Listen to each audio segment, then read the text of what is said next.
No worries, no bamboozle, I promise.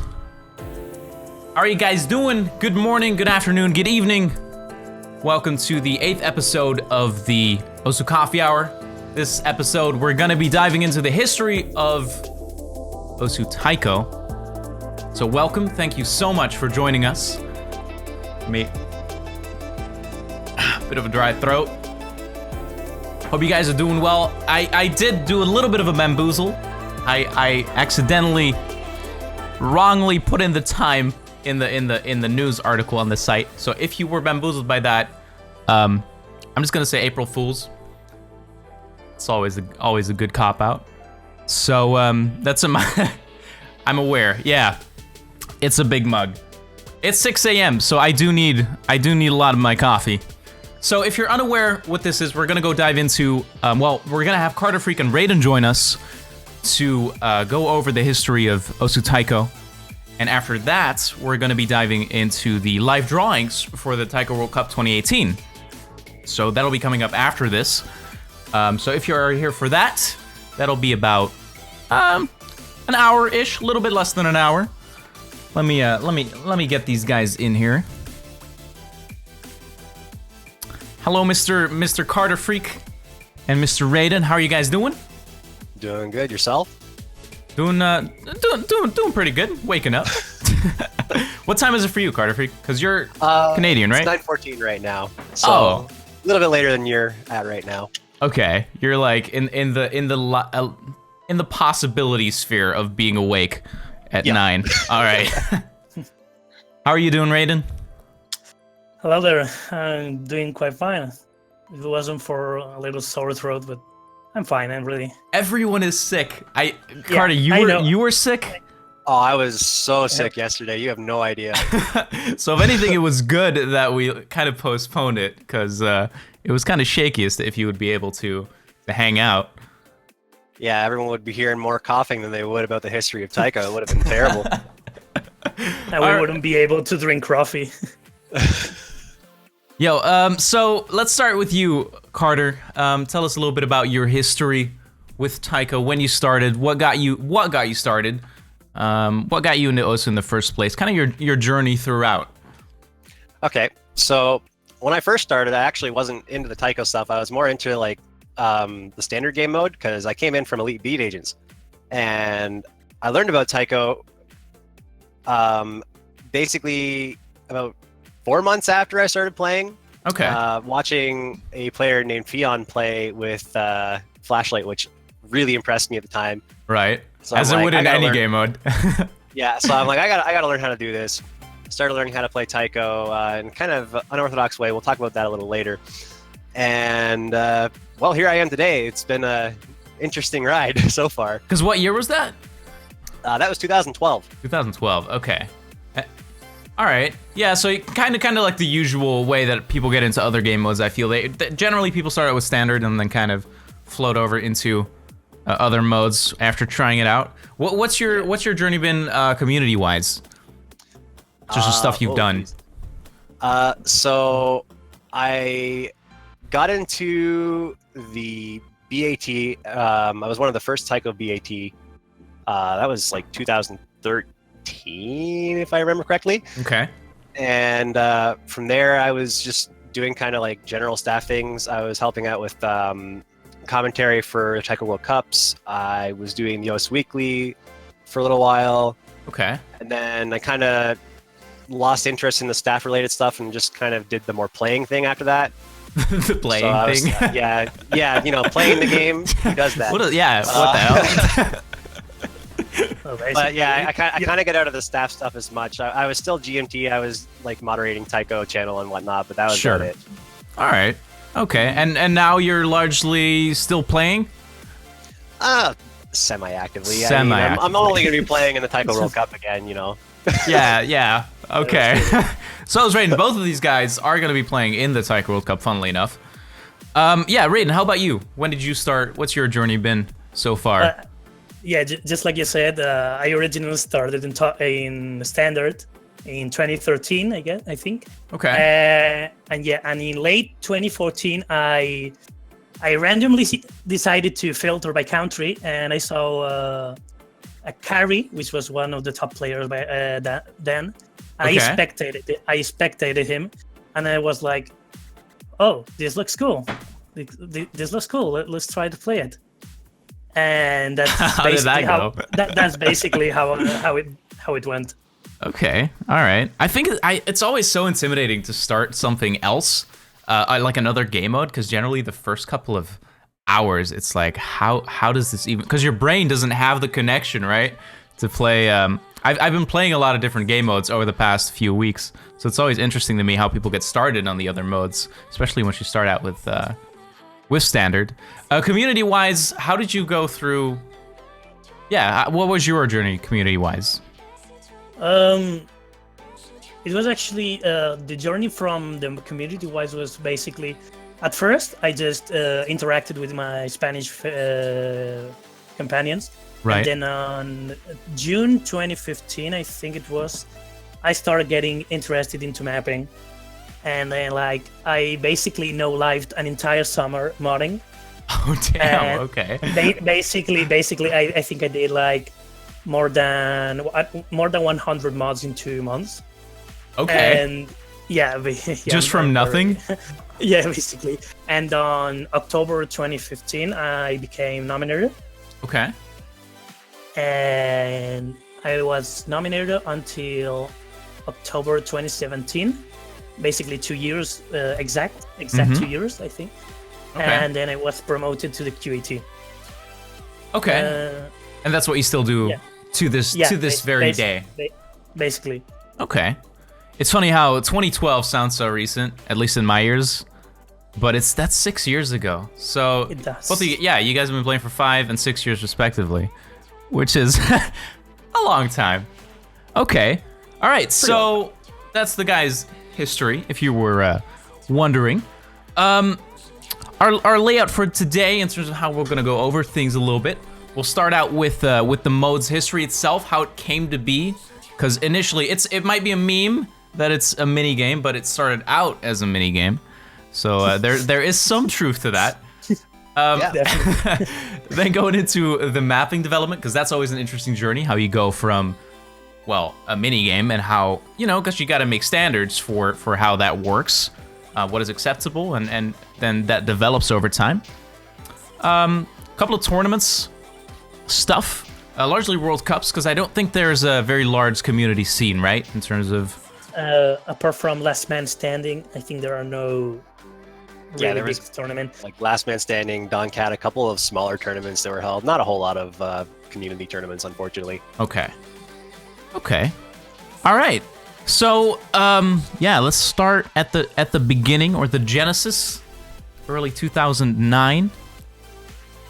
All right. So, truth of the matter is this was around the time that I wasn't even playing the game yet. So, my history here is a little bit skewed. I was kind of hoping we would have Ono here for this. Sure, yeah. Again, sorry to interrupt you. Quick shout out to Onosaki for gathering a lot of the information. He wanted to be on the coffee hour, but his schedule didn't allow it. So, quick shout out to him for helping out. Yeah, Ono is awesome and should feel awesome for being such a huge help to the taiko community in general. But for the genesis, so you're saying around early 2009, taiko actually was a mod back then. So it was literally no different than Hidden or Hard Rock. You literally would just select it. There was no leaderboards. There was no anything like that. It was just mod. That's it. Yeah. And basically, you only had converts. So when I say converts, I mean a difficulty that was converted from a standard difficulty to a taiko difficulty. That's all there was. Right. We have a video of that. I'm gonna hold on. Last time I played a video on the coffee hour, I blew everyone's ears out. So I'm gonna try not to repeat that. Okay, I'll give you your moment to set that up here. Okay. That's playing as we speak. Cyclone number 2. That's crazy. So this is like, it says it on the lower left even. 2009. Got the special tab. This is this video actually is before or after taiko was taken from the mod status into the special tab. So okay, all right. So there this was is actually like like an even older version of Taiko the Miss, but so that version that's in the video shows that Taiko with the old client was listed under the special tab along with Catch the Beat. right. It's around the time where we started having people such as Aquablue and Aquablue's crew. I don't really know everybody. I know Aquablue and Sakura. That's about it. Sure. And Crystal Sukun. Crystal Sukin, yeah, thank you. There was a couple other people. I can't remember the names. I don't really, like I said, I don't know the old history. Uh huh. But they were the guys that came in. Were like, okay, we're gonna make some Taiko difficulties. So what they did is they came in. They took some of the authentic stuff that already existed from Taiko no Tatsujin, which is the game Taiko in OS is based off of. Right. If you were And they unaware. started- Yeah. Yeah. So they started making difficulties based off of the Taiko no Tatsujin difficulties. So that's where like we started getting our first set of maps for the game mode that weren't just converted maps.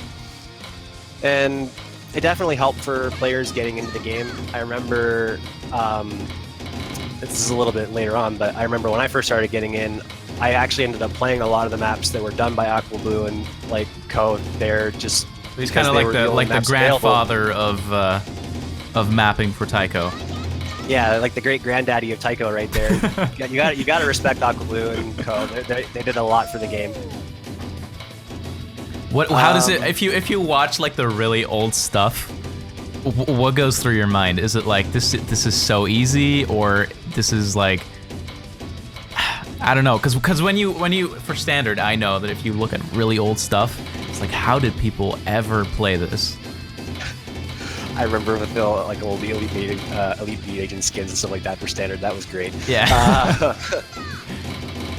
So with the older stuff, a lot of people used an authentic skin that was done by Luigi Han, and there was another one that was done by somebody else. I can't remember the name, unfortunately. I'm sorry, whoever that was. He's screaming But right now. Yeah, clearly. A lot of people would use that skin, so the game was kind of skinned very similar to what you would see for Taiko no Tatsujin. Right. As for the difficulty of the songs and stuff, the difficulty of the songs was pretty mediocre. I mean, obviously the player skill hadn't exactly gotten up there yet, Sure. but I mean, for its time, they were challenging maps. We had something to work with that wasn't just converts, which, for anyone that doesn't know, converts in Taiko are pretty bad. So I think that anyone in any mode would say that. I've never heard anyone say anything positive about a convert. I mean, it's a hard concept to begin with, so it's understandable. But yeah, The developers. yeah. So in terms of difficulty, maps like this that you guys started out with, how does it compare to the original, like, actual Taiko, if you know it all? So this gets into something a little bit we're going to talk about later. Oh, okay. But, I'm getting it. I'll explain anyway. So basically, considering early on, a lot of the difficulties were done that were kind of based off authentic. A lot of difficulties that were made early on in Taiko's lifespan were very, very conservative and sticking to that specific style of mapping that was in Taiko no Tatsujin. Sure, which makes sense. Yeah, which obviously, considering it was still relatively new to a lot of people, it made sense to stick with what worked, right? Yeah. It led to some issues down the line, but like I said, we'll talk about that a little later. Okay.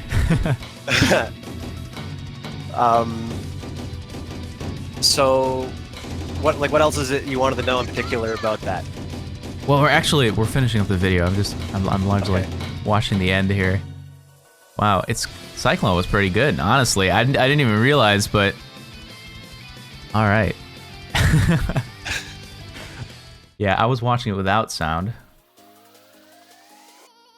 Yeah, no, that is old. It's such a nostalgic moment for me, even, because that's that's after I started, late 2008. So yeah, anyone that remembers that old client's been around for a while. Yeah.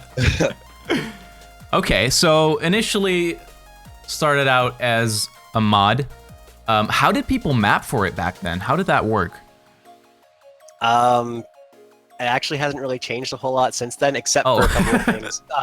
So the way you map taiko is pretty much the same as it would usually be. You would like claps or whistles for cats, which is the blue note, and no hit sound for dons or the red note. And then sliders or drum rolls would be pretty much sliders. Back in the day, which you saw in the video there, sliders actually were a little different than they are today. Sliders today have slider ticks that you're supposed to hit in order to get points from them. But back in the day, there was no slider ticks on those sliders, and you could just mash the heck out of them just like you could in Taiko no Tatsuji. I remember that. Yeah. It led to its own skew of problems, such as people kind of abusing certain No, I remember playing back then and thinking, wow, this is pretty abusable. I was really bad, so it wasn't relevant for me, but... Yeah, Taiko back then had a couple things like that. But any mapping isn't done in like a specific editor. It's just, you know, like Catch the Beat. You have to kind of know what the result is going to be of what you're putting on the screen. Yep. Thankfully, Taiko, like, what you put on the screen was pretty simple. The only thing, like, is back in the day, it didn't automatically change the color of the note, so it would be easy to tell. So if you wanted to know what was a don and what was a cat, you had to actually do like the color change and combo color change and stuff like that to make it work. And for people that don't know, what dons and cats, can you elaborate? Okay. Yeah, so I'll say it again. So dons are the red notes in Taiko, and cats are the blue notes in Taiko. So this is Katsudon right here. Been hiding it between your legs. Yeah. But yeah, for mapping Taiko is pretty simple. You literally just place the note, set the hit sound, and then it determines, based on the hit sound, whether it's a don or a cat. And that's really all there is to it. You map in one spot, because you don't have to... There's no spacing in terms of... Like Catch the Beat would have. Yeah, like you can put the note wherever you want. Yeah, it doesn't matter. You can put it anywhere. Okay, so let's see. 2009, and until when would you say that really lasted, the initial inception of... I would say it lasted until as late as 2011, like late 2011, because when I joined, there still was like not really a whole lot of Taiko maps. Like we didn't have ranked Taiko sets then. Right. And a lot of the difficulties that we did have that were ranked for Taiko were guess difficulties, because like I said, we didn't have an actual set of rules for ranking Taiko sets. Yeah.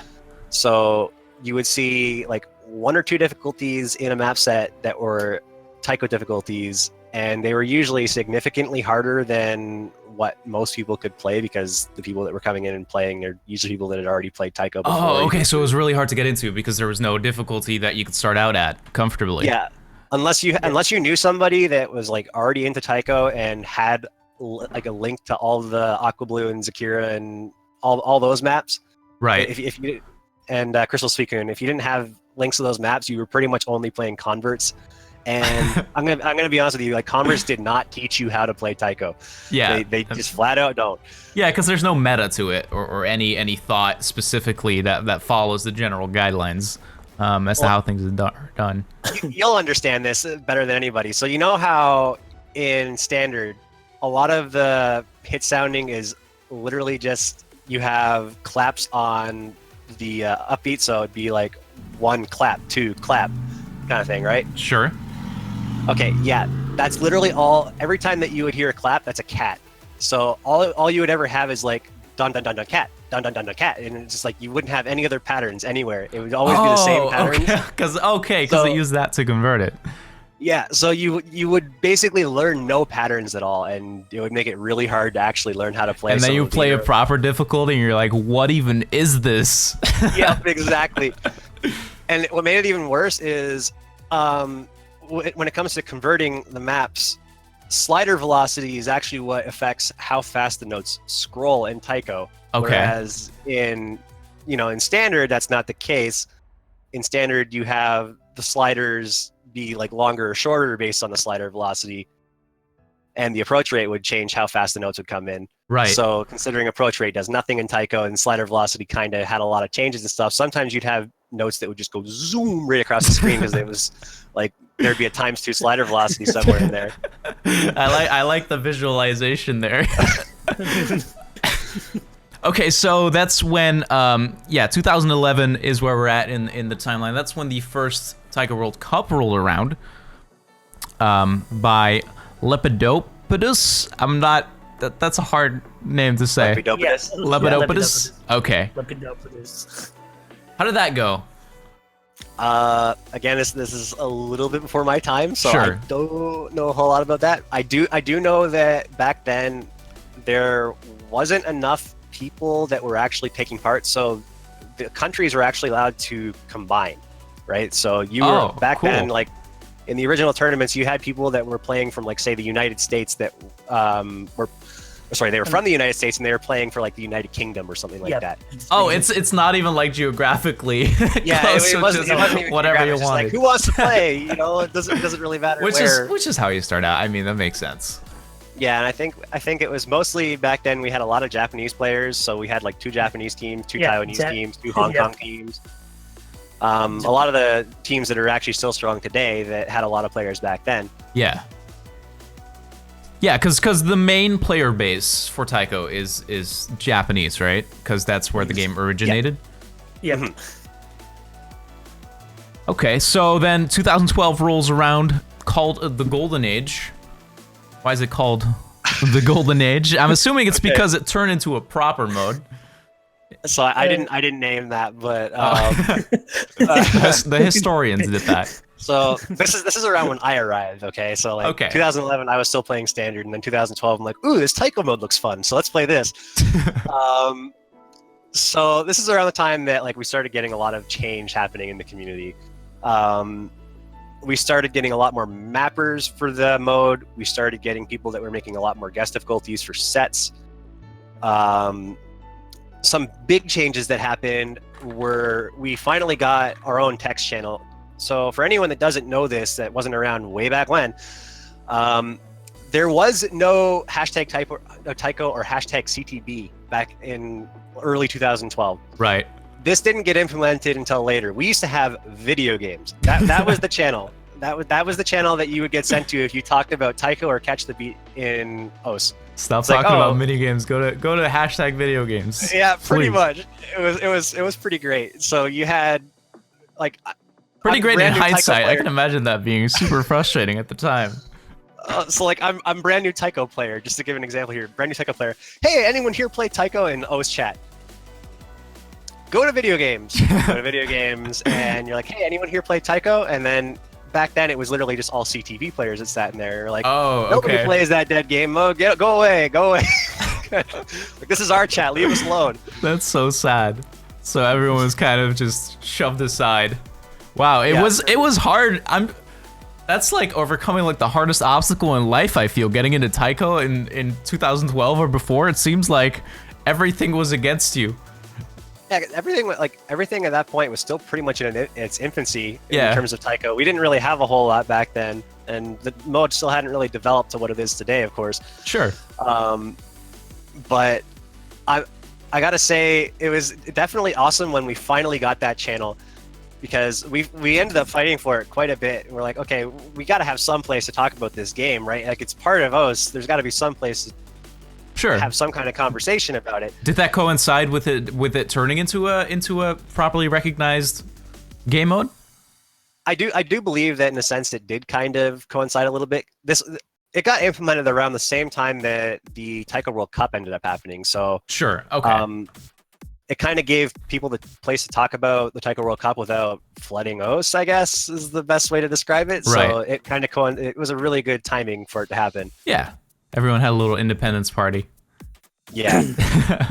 And it also got Catch the Beat their own channel too, so I'm sure they were happy about that. Oh yeah. So they no longer have to share the channel with the filthy Taikoians. I was trying to. Filthy video I tried. Game players. Video game. Yeah. Yeah, so the first Taiko rules were approved. Taiko sets were rankable, Yep. so the first proper, rankable Taiko sets started getting introduced, along with the fact that it turned into a proper game mode. Mm-hmm. So the first rules were kind of pushed forward by, I want to say, Ono? Yeah, I think it was Ono that was starting to really push the first set of rules through. Yeah, I actually went through the threads from 2013. It was, I think, where it was a lot about the bats and how the bats for What was it? There were no initial bats for taiko specifically, just for like general. Yeah. Yeah, so we basically had like A, B, C, and a couple of other people that were standard BAT that were doing stuff for taiko that knew taiko, so it made it like a little easier to get guest difficulties pushed through and whatnot. Right. But yeah, after the first taiko rules got approved, we started finally getting our first sets. That was when the game started to really grow, I think. So the first actual ranked taiko set was Red Goose by Lepidopodus, and we finally had like a full set of Kantan through Oni. So for anyone that doesn't know the difficulty curve for taiko, it goes Kantan, Futsu, Muzukashi, Oni, Inner Oni, insert whatever the heck you want to name your custom difficulty here. Okay. Before that, like I said, you generally only had guest difficulties that were usually all at Oni level, so you're basically only seeing insanes for taiko that were actual taiko maps, you know? I'm a bit jealous of other modes' difficulty names, like the CTB, what is it? It ends with, there's a salad difficulty. There's like salad, platter, yeah, salad, or something like that. Gives a little bit more color. Those names are awesome, I love it. Yeah. Yeah. Also the Mania lingo, like the noodles and the rice. I feel like standard's kind of missing out on the meme names. Oh man. Okay, so that's 2012. I can imagine a bunch of new people flooded in around that time as a result of that. Yeah, so like because we had the channel, we started seeing a lot more people that were interested in the game, and it coincided with Taiko World Cup, like we were talking about. So yeah. Just all that stuff happening at the same time kind of brought in a lot of new players that were interested in the game. However, after that, it kind of slowed down a little bit. Which makes sense. Yeah. So the mapping scene, like when rankable sets started coming in, started to grow, as anyone would guess. Sure. But after that initial spurt of growing, it kind of died down a little bit for a couple of years. We didn't really get as many maps getting pushed through for a couple different reasons. One of the main reasons being that the people that had been involved with the ranking process for taiko at that time were pretty conservative in their ideals about what made a good taiko map. Okay. Because they were largely people that played the original, or? Yeah. Okay. So to give you an example of what I mean, we were going to be talking about like gimmick maps and stuff like that, right? A gimmick map would have never happened back then. Yeah. Just never. It was slider velocity 1.4, 1.6 if you were doing like a... If you were going crazy. Map. And anything else, no. You're not allowed to do any other slider velocities. Don't touch it. It's bad. We will not rank your map if you do it, kind of thing. Very basic patterns. Yeah, it was basic patterns or bust. Yeah. Sorry, what were they? And basic patterns basically, and just the snapping didn't go up further than 1/4. Basically. Yeah. And then there was also like finishers. So finishers are the big notes in taiko. So you know how you have like the small notes and then you have the big notes. The big notes weren't allowed to be used after like a 1/4 snap stream. So you had to have... Because it was supposedly too hard? Because it caused overlap. Oh. Literally just because it caused overlap. Gotcha. So you weren't allowed to do that. Can't have that. Yeah, so no overlap allowed, and we don't want players to have a double tap a note, like, so you don't have to do like Don and then Don and Don at the same time on your left and right hand, which would, for people was somehow weird. I don't know why. Imagine putting in effort. No, I get people. Actually, I agree. I feel like it's going. That's across game modes. You know, I feel like it's a pretty recent thing for, in general, in mapping and being much more accepted to be gimmicky. Which is a nice trend, I like it. Okay, so, yeah, this is kind of where Raiden comes in. You kind of walked in when things were good. When things were already established. Well, actually, after what Carter mentioned about the 2013 and 2014 being stagnant. Right. Mainly old people, the taiko BAT was actually a thing. The most split between the BATs. And all the stuff, but then in 2014, what happened was basically that after the BAT split on the QAT and the bitmap nominators. Mm-hmm.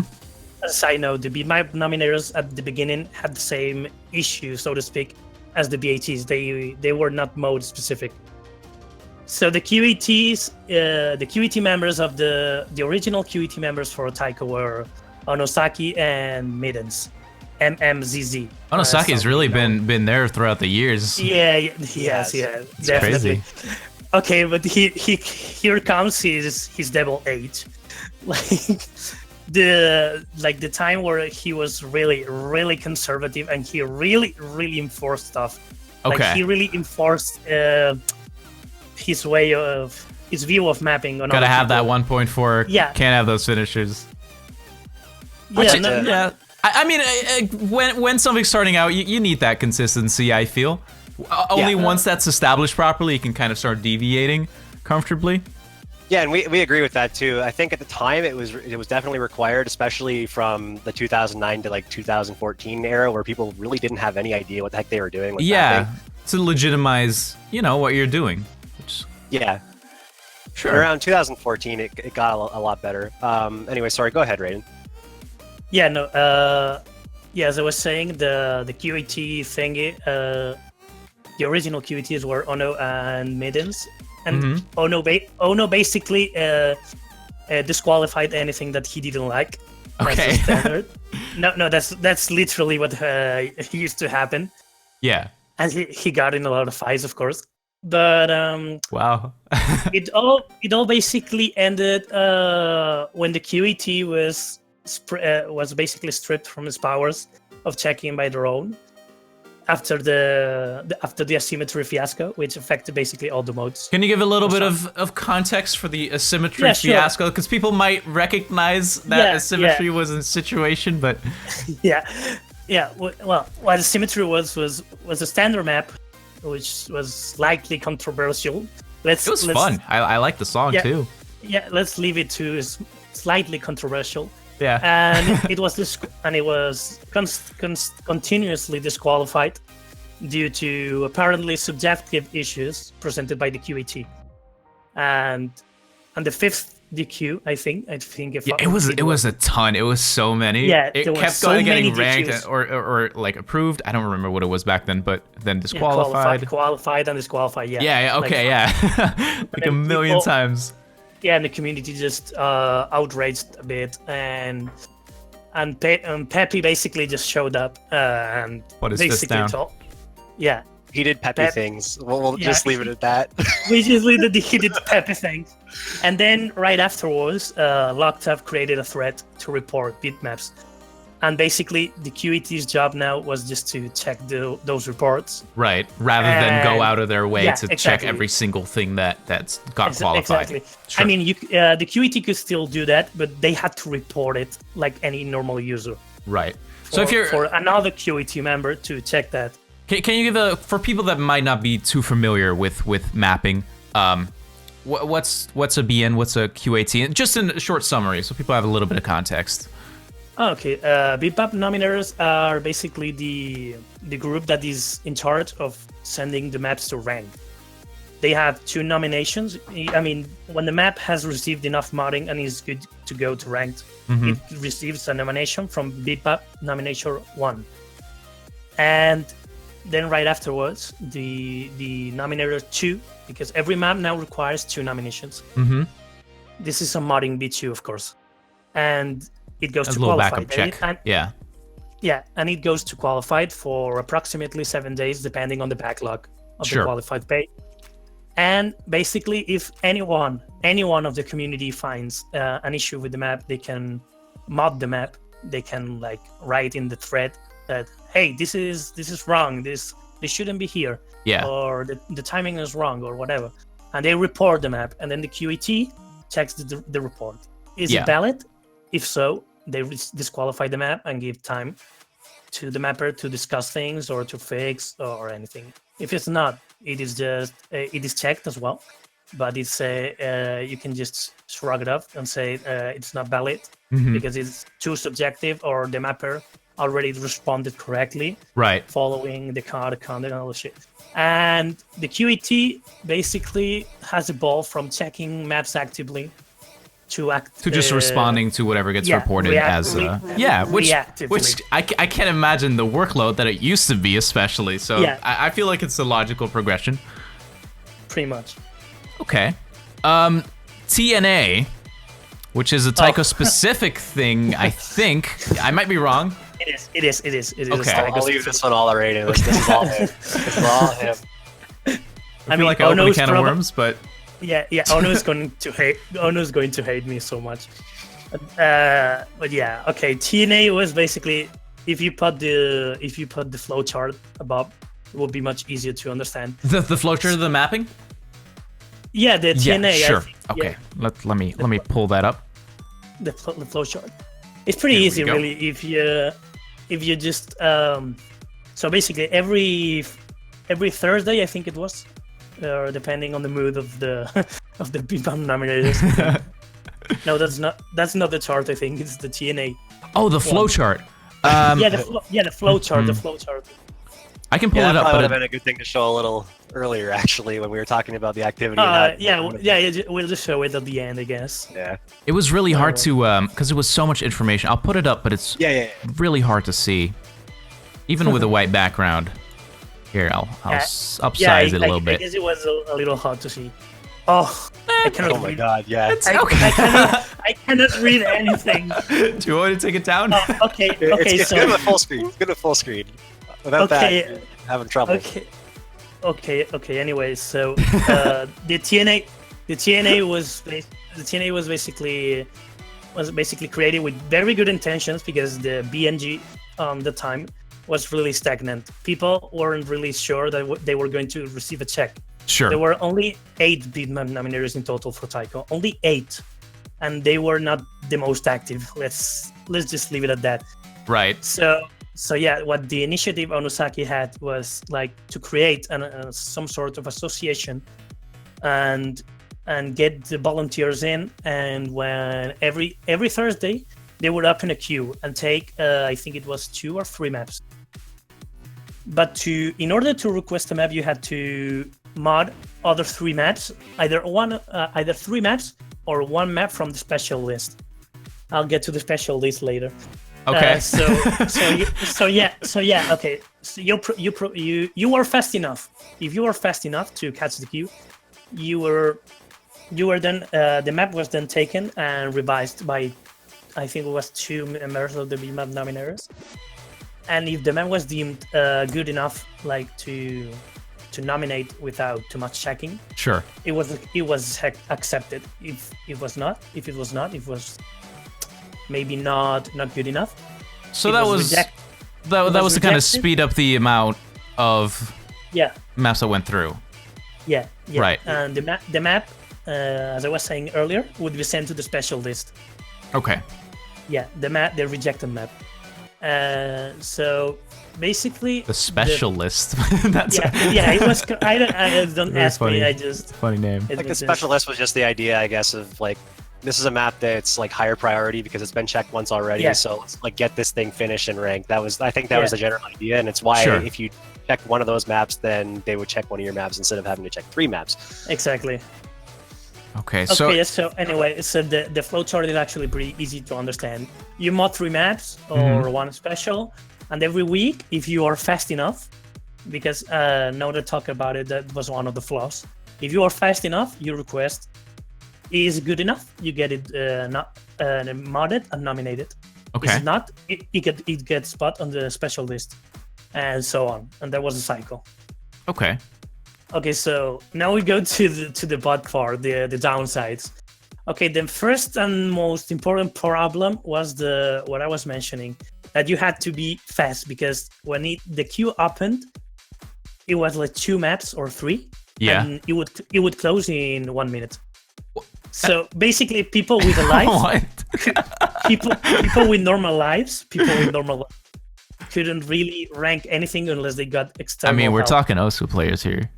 Yeah. Let's be real. Okay, so yeah, no, don't worry. So anyway, there were bitmap nominators that were outside of the TNA. Those two at the time were Taske and myself. Okay. We joined it once to just help a bit with it, but basically the problem with it was like it didn't really do its full purpose, which was increasing the actual quality, because I as a bitmap nominator then felt the quality was very similar. Okay. So it was a cool idea in theory, but in practice it didn't work out as well as intended. It could work. I believe we needed more people. Okay. Another problem that it kind of ended up having is because it was so limited, and it was basically, it would open every 2 weeks. A lot of the BN were actually, a lot of the BAT or whatever were actually involved. BNs. It changed so much over the years, you know. So a lot of the people that were BNs were actually in this program. So if you were trying to get a map ranked, but you didn't want to go specifically through this program, and you wanted to talk with, like, say, somebody that was outside of it, your options were extremely limited. Yeah. And if you try to talk to any of the guys that were involved in this, they'd say, "Oh, well, you got to go do this. Oh, wait, the queue's full. Well, that's too bad. You're gonna have to wait until it's open again." And then, as we were talking about, it would fill within a minute, right? Sure. Yeah. Okay. Yeah, that's one thing I forgot to say about the downside was like Onosaki explicitly forbid the BNs from the TNA to take requests outside. He sounds like a man with an iron fist. In general. It was actually with intention to make the BNs not burn out and stop working in the TNA. Right. Like, it was, all of it was good intention. There was no bad intention. Totally, of course, everyone wants to move it forward. Certainly good. Okay. I think that's about it, the TNA. And how long did that last? Yeah, that was literally. I can't recall right now the dismissal. I think it was a few months, didn't it? Half a year, maybe. I want to say it lasted for like 6 months or something like that. Yeah, I think so. So it was given a good attempt. Yeah, it was good. Yeah, definitely.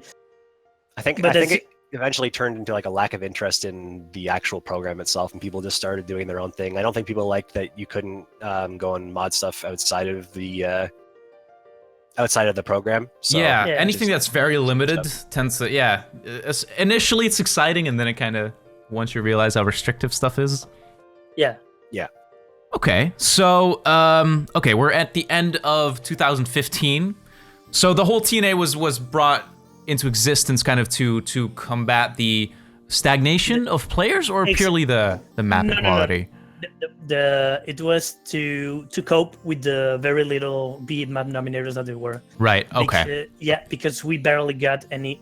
Because we were like, well, I will talk about it later, but we were like 8 BNs until 2017, basically. Wow, that's not a lot. Okay. Okay, so we're in 2016, beginning of a new meta. Yeah. What does that entail? I personally think this started around 2015, because we started getting maps like Origami, but basically around, I'm going to say 2015, we started getting Origami, Galaxy Collapse, a bunch of these really hard maps. It started like shifting the focus from, let's try and make the gap for the lower levels a little better, like from Kanton to like basic Onis, to let's start pushing the harder players, because it used to be those were mostly unranked stuff that you would never see ever get into rank. Yeah. Which used to be a thing in standard as well for a very long time. Yeah. So like this stuff started to get ranked. It was mostly Sayaka maps at first, and then we started getting people that were mapping stuff that gave a lot of performance points just based off of the patterns that were being used. The first general example of this that anyone knows is XU. So XU is the pretty low BPM map. It was like 174 BPM or something like that. And it uses a lot of what's called 1-4-1-6 patterns. So what that means is, if anyone's familiar with the editor has 1-4 snapping, 1-6 snapping, all that kind of stuff. So a 1-4 pattern is generally, 1-4-1-6 pattern is generally a quad 1-6 followed by a single 1-4, and then you would repeat that. So it would be like 1-6, 1-4, 1-6, 1-4, 1-6. That sounds like a pain. That sounds so easy to trip up on in terms of timing. It's kind of like I want to say it's like a paradiddle in drumming, but People in standard already had like, oh my god, a 1/3. Please, Lord, save me. something other than 1/4 snapping. Oh God, what's happening? No, pretty much. That was the reaction for a lot of people when those kind of maps started to get ranked at first, and like even I want to say as far back as when I started pushing like those maps, because I did maps like that in 2012, 2013 with Scars in the Earth, where I'd put some 1/6 into my maps, and people hated it back were promptly shunned. Even people shunned didn't like from that video stuff game hashtag video games, just thrown out the community. Because you get like a lot of people like, I really like the map, but why is there 1/6 here? And it's like, well, I like to have at least some challenge in the map. Arasaki just hated you at the too progressive. The funny thing is like as much as like Ono and I respect each other a lot, but we have such different opinions about this game that it's crazy. So anyway, mapping meta. So it really started changing into this 1/4-1/6 mapping, where what most people call nowadays PP mapping. Oh god, where dirty it's word. basically Dirty word. Yeah, I know. Close your ears. Dirty word. Can I pull up the graph with that for the mapping? Yeah, go for it. Yeah, go sure, for it. sure. This time I got the right one. As we were talking about, like mapping kind of picked up around the time that we started getting like the Taiko channel and whatnot, and then it died down a little bit. Like as people like there was less people that were doing the mapping, and it was a focus of people that were generally working on it. And I think through this period of time, quality of mapping started going up, like quite a bit. When we started getting to the point where it stagnated, like because we weren't getting any harder difficulties, people started experimenting with harder stuff, and that's, as you can see, like around the time where mapping was at kind of its low. Sure. And then once we started getting the really hard stuff ranked, which was when we started getting things like Galaxy Collapse, like that was in 2015, but we had Galaxy Collapse and the Cabrio maps. There's a particular map I'm trying to think of. Raiden, you know which one it is. Barrio map? Yeah, the Necrophagitos? Necrophagitos, and there's another one I can't remember. Magical Sanctuary? Yeah, that one. So like once we started getting maps like that, it skyrocketed really fast. It's also the time that we started getting gimmick maps. For anyone that doesn't know what gimmick maps are a treat. So all the rules you know about Taiko change. We're talking like Aspire, but not nearly as crazy. But in that direction, just gimmicky, literally. I'm assuming. How does that work in Taiko? Can you give a? Is that okay? So I'll give a general example of a gimmick in Taiko that doesn't require a storyboard, just for the sake of like explaining. So one kind of gimmick you'll see people take a slider, make it 0 length, so it'll actually just be like the same size as the note, and then they'll overlap that slider with the note.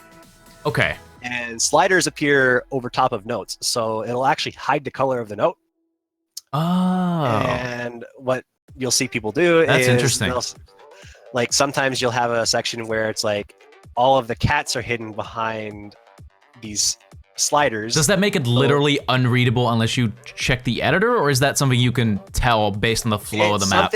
It's something you can tell based on the flow of the map. Like once you've seen it the first time, you'll generally understand how it works. Yeah. And it gets really cool when they start messing. Like Katachet is the best example of this stuff. So the map that we linked you earlier with the video, unfortunately you can't show.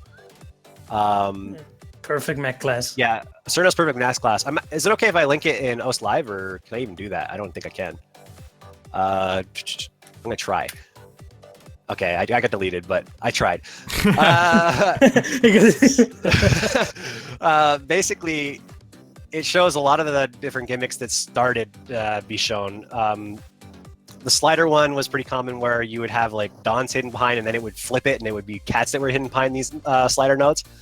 And it was really, really cool to actually like play. Yeah. And then you had a common early gimmick, which was hyperspeed notes, taken a step further, and you would have things like a double line. So normally you'd have like a single bar line.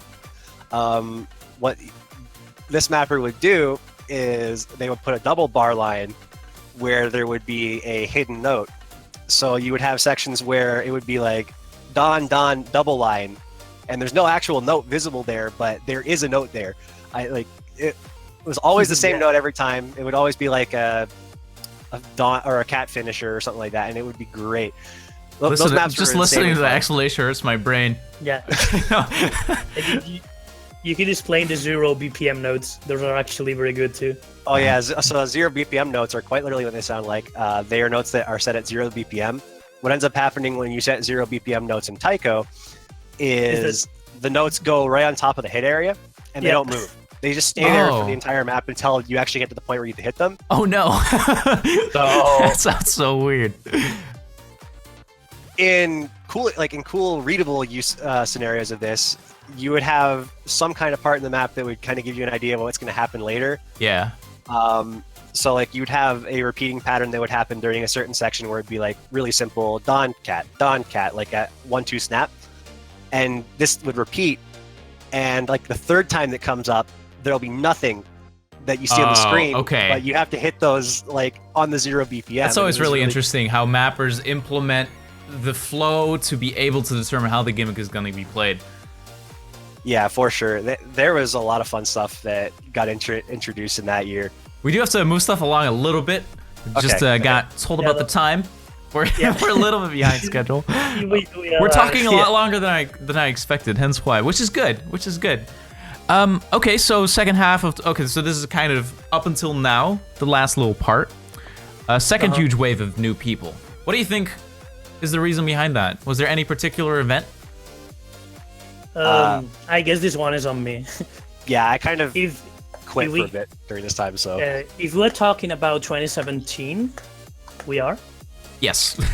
Okay. Wait. If we are talking about 2017, it basically is the lowering of the standards of the bitmap nominator tests, which are a whole different thing, basically. In terms to become a BN. Yeah, exactly. Yeah, to become a nominator. And what happened? Didn't work, man. No. What basically happened is that the bitmap nominator tests were apparently considered a bit too hard, so they lowered the standards from 70 points to 65. So then we basically had in two rounds, which which were 4 months, I think, because they were alternating every month. So a month was standard, another month was the other 3, and so on. So basically, in 2 rounds, we basically tripled the number of BNs. So that gave a lot of ways to other mappers with different styles and all the stuff to rise up. Okay, that's cool. To get stuff to ranked. Yeah. So there's basically the second huge wave because of the as a result, then more people came in because, well, yeah, more activity in terms of mapping means more players. Exactly. Okay, and that's kind of where we're at now. Is that still a thing that's very active, or is it a thing you see slow down? I think it's slowed down a bit because we are actually we have actually 20 bitmap nominators. We have the most of all non-standard modes, but we are still behind Catch the Beat a bit unqualified. Okay, but that's just, but that's not exactly the problem. But the problem is rather that we have the same amount of qualified maps than we had when we were 12 or 13. Yeah. So maybe it's time to do a quick activity check. But overall, you'd say that Taiko's at a good point right now? I think it is. At its best? I would honestly say Taiko right now is at its best in terms of the availability. Okay. Yeah. In terms of in terms of diversity and probability of getting your stuff ranked, much higher, 1,000-fold higher than. Yeah, I feel like it's kind of I feel like it's kind of like that for every mode, especially Catch the Beat as well. We did the Game Mode Showcase for that. They also said right now is kind of the best area, getting best time. So that's awesome. It kind of is. Yeah, we'll do the community questions. We'll not spend too much time on each one so we can get into the live drawings. Yeah, we gotta go to the drawings. Yeah, I'll just read the... Are you guys sticking with me for the drawings? I think so. I don't mind, I guess. I think I must leave and come back to the showcase of map pool. Okay, sure. Let's see. Okay, so I'll read the question and then whoever feels comfortable can go ahead. Okay. How do you feel Taiko's progressed with the mapping quality? Specifically, how do you feel about the rise of harder maps, but also the rise of more inflated maps, PP-wise? I guess I'll take this one. So I will definitely say that the quality of mapping has gone up significantly over the years. From the days of Sushi's Eat 'em Up and Mechadon's Shinsekai to what we have now is quite great. Obviously, no offense to those mappers; they're both great mappers. But sure, it's gone up so much. Hey, Sushi actually is a great mapper. Yeah, that's just one map. But for the rise of like performance point maps, I don't really agree with that, because I think that it's kind of like people have adjusted to how star rating works in the game and they're kind of mapping around that maybe, but the maps are still hard. It's just that people are focusing on the things that are overinflated because of length. Right. Length is the biggest inflator. Like 1416 isn't that big of a deal, but with that plus length, it changes it quite a bit. Okay. Do you think playstyle affects mapping? I don't think so. I don't think so either, but I guess it depends on the mapper. I usually you don't usually ask the mapper, "Are you a KDDK?" because it shows on the map. Do you really do that any time? I don't think you do. I guess I think at least. As an example, I'm a DDKK player myself, and that what it basically means is that I play with my reds on my left hand and my blues on my right hand. Right. And I still map things that are really hard for my playstyle to play, which is basically mono stream. So anything that's got a long stream of red notes or a long stream of blue notes, which is usually a telltale sign that you're a DDKK mapper is if you avoid doing those kind of patterns. Okay. The same way KDDK players. Like what a standard player would see as a conventional stream would be hard, because I can imagine Taiko has higher BPM generally for those types of. Mm-hmm. Yeah, he does. But yeah, I don't think it really makes a difference. Like maybe in a couple areas, but not overall. Yeah. Not like a whole different. No, not at all. I think. Has the Taiko World Cup become more or less enjoyable as the years go by, do you feel? I mean, obviously not talking about the initial one, because neither of you guys were there for it, but overall, over the years. I've played in most of them since I started playing Taiko, so I'd say that quick riser. For me personally, and this is why this is like a really personal question, honestly. I thought that the 2014 and 2015, 2014 through 2016 were pretty good. Mm-hmm. 2017. What made it good specifically? Was it a map pool thing or like a competition thing? It was the map pool thing. I think the best year was when they first implemented double elimination. That was the best year for Taiko World Cups, in my opinion. Double elimination is always fun. And then 2017 was good, but hard. Like really, really hard, as into the point. You had players that were from Japan that were actually struggling on some of these maps. And Japan is, for anyone that doesn't know, anything about Taiko, has been living under a complete rock, is really, really good at the game, to the point that no other country right now really stands up to them. Like the South Korea of Mania. Yeah, that's a really apt description. I'm excited to see that, because I've never really fully followed any cup other than standard, and now I have, so it's really fun to see the different dynamics for each mode. So I'm excited to see some Japan shenanigans. But yeah, I'll say that 2017 was fun, but the finals pool, I feel like might not have been tested very well. Do we fail within 10 seconds on this map? Okay, put it in. Okay, so what is your guys' view on the player base versus the mapper base of Taiko? It seems like Taiko's gaining mappers and losing players more often than not. Do you think that is true? I guess for 2017 that might be true because we lost a lot of players for this, like from 2017 to this World Cup, we were losing a lot of players. Yeah, we did. And obviously, as we saw in the graph, we're getting a lot more maps. Yeah. Every year before that, I don't think that's the case. I think we were getting a lot more players and we were getting less maps. I don't really know how what else to add to that question, unfortunately. Yeah. Okay. Well, I think basically the same. That after the 2017 map pool, many people felt like, why even play more if the next year is gonna be even harder? I'm not gonna. I can't catch so up. sad. I can't catch up. So I give up and I'm gonna start mapping. So that's my rationale. That's a very defeatist point of view. Okay. What do you think about Hidden Hard Rock in Score V1, and would you like to see it changed in Score V2? Okay, so I'll flat out say Score V2 Hidden Hard Rock is infinitely better than Score V1. What makes it that way? Okay, so in Score V1 Hidden Hard Rock, normally when you put hidden on Taiko, there's a specific view area. So I'm just going to use my camera here. I always like your visuals, so I don't know if it's okay. So you even have the the plushie to hold up. No, yeah, let's not make it too elaborate. I'm joking. You have about one Katsudon of length from the screen that you have like visible. So like kind of like that. So like this area is visible.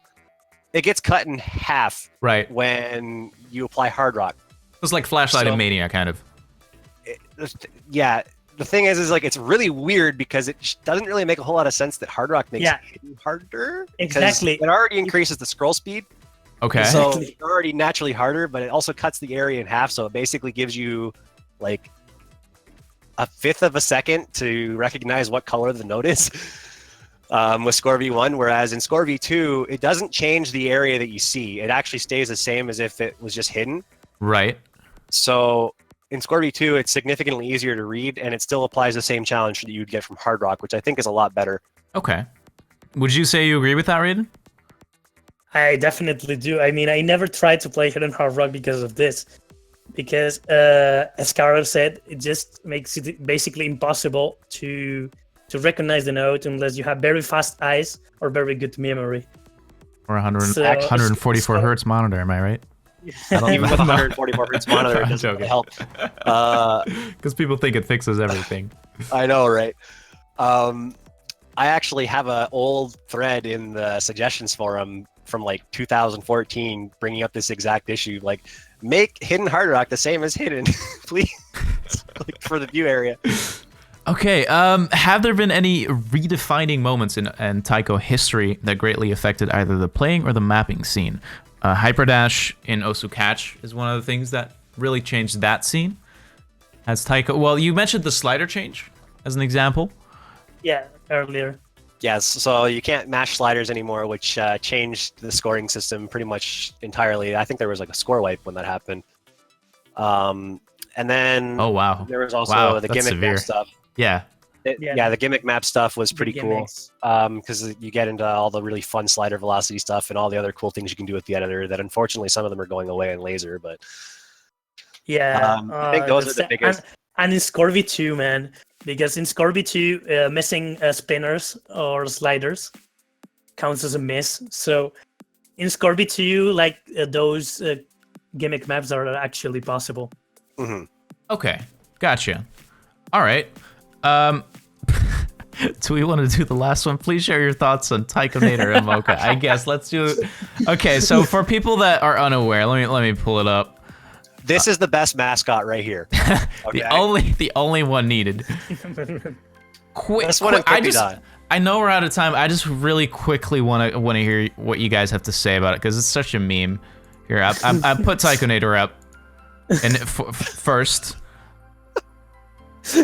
He is. I mean, it is a glorious design. I'm not gonna lie. And like, I don't even have context for where he came from. And it was born on the mascot contest. Yeah. And it was one of the entries, basically. God. So people were like, yeah. So they were like, hey, let's make a new mascot for Taiko. and this was one of the submissions, and it was basically like the most popular community one. Yeah. Obviously didn't end up winning, and I think it got like 8th or something like that in terms of total votes. But it was definitely a community favorite because there was so many different. There's like you can actually find YouTube videos of people doing things. Like there was some like 18+ YouTube taikonator thing. I'm not even joking. Yeah, that was a pretty interesting skit. The Mocha, I thought the Mocha one was actually really good. I think you actually have the. Yeah, the official one. I do. It's right here. Yeah, no, she's cute. We have emotes of her as well. Let me. Yeah, we do.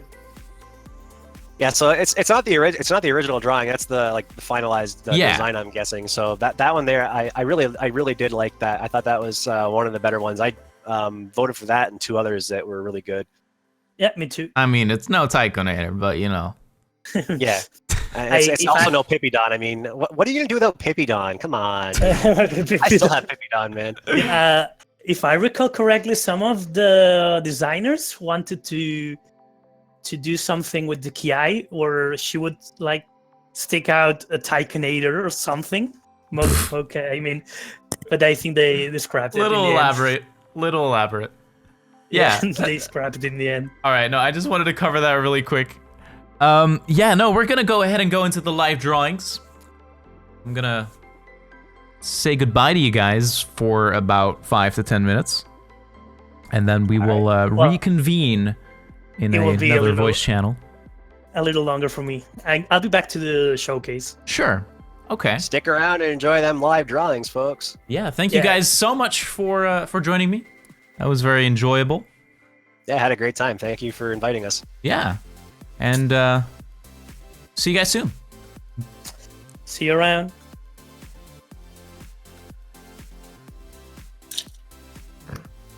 All right. Let's see. Okay, we are going to go into the into the live drawings. I'm gonna go ahead and set stuff up. Run the credits for the coffee hour, then switch over to the live drawing stuff. Give us 5 to 10 minutes to set stuff up. Sorry that it ran a little bit longer. I hope it was enjoyable. I had a good time.